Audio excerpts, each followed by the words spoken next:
It's been around for all of 34 years, and 26 million Golfs have been sold, making it Europe's absolute bestseller. It's the automobile which has topped the list of new registrations in Germany for the last 27 years. It's the classless car, the pioneer of many innovations, and yet within the reach of almost everyone. But the passing years have exacted their toll. The fifth-generation Golf suffered from high production costs and poor finish, but the new Golf 6 can already boast some success.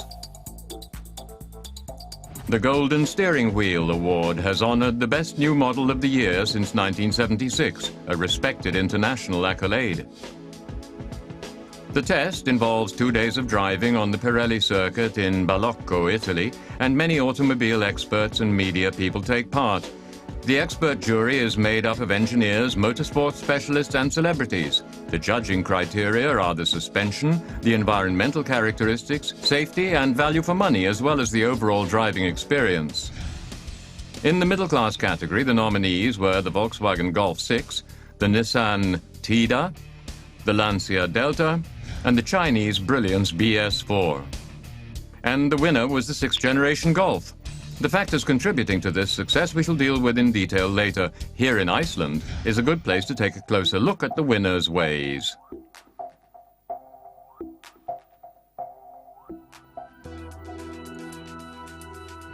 Much of the credit must go to the Volkswagen head of design, the Italian Walter de Silva.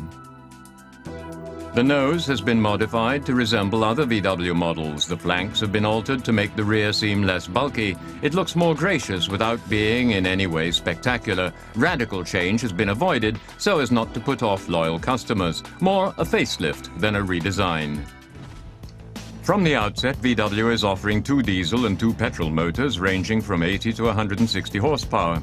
The basic motorizations remain almost unchanged, with 4-cylinder engines of 1.4 and 1.6 litres displacement, giving 80 and 102 horsepower.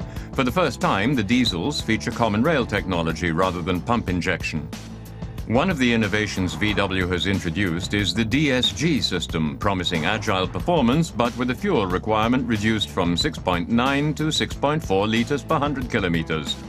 For an extra €925, buyers can have an electronically controlled muffler adjustment which delivers a first-class ride. Excellent stability even in tight corners, little lean to complain of, and good reaction from the springing. But with all eyes on the new generation, previous Golf models shouldn't be forgotten. In 1974, it was another Italian, Giorgio Giugiaro, whose unforgettable styling characterized the Golf of the day. The interior spoke of minimalism, but its flexibility was a sign of things to come. But what made the Golf the stuff of myth were the 3 letters GTI. With its 112 horsepower and a weight of only 800 kilos, it was the sports saloon for every man. The second-generation Golf was launched in 1983. It was a bit bigger, a bit more curvy, and it was priced at the equivalent of €7,000. The Synchro version came with all-wheel drive and, in 1986, triumphed in the Rally World Championships. 6.5 million units left the factories. At the beginning of the 90s, the Golf 3 saw the light of day. Now, for the first time, there was diesel motorization and airbags were installed. But the Golf was getting still bigger and heavier. For the 20th anniversary of the GTI, there was a special edition with 150 horsepower. 4 million Golf 3s were sold.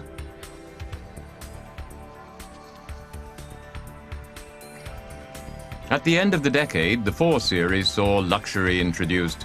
With technical gimmicks such as navigation system and hands-free telephony available, drivers felt they were at the wheel of an upper-middle-class car. Again, sales reached the 4 million mark.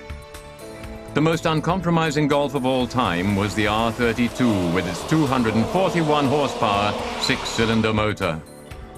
In 2003, the Golf 5 followed. It was criticized for its use of cheap materials in the interior, but lauded for its reliability.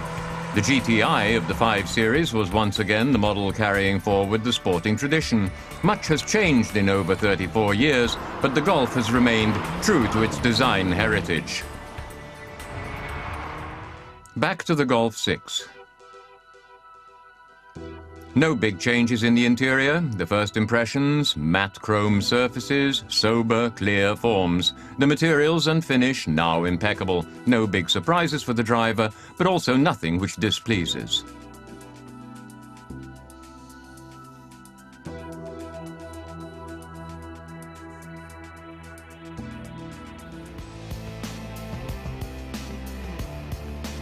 Volkswagen's new Golf will cost at least €16,500 for the 80 horsepower version, inclusive of air conditioning.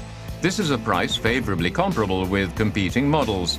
An 80 horsepower Ford Focus, also with air conditioning, costs €16,250. A three-door Opel Astra without air conditioning sells for €16,720.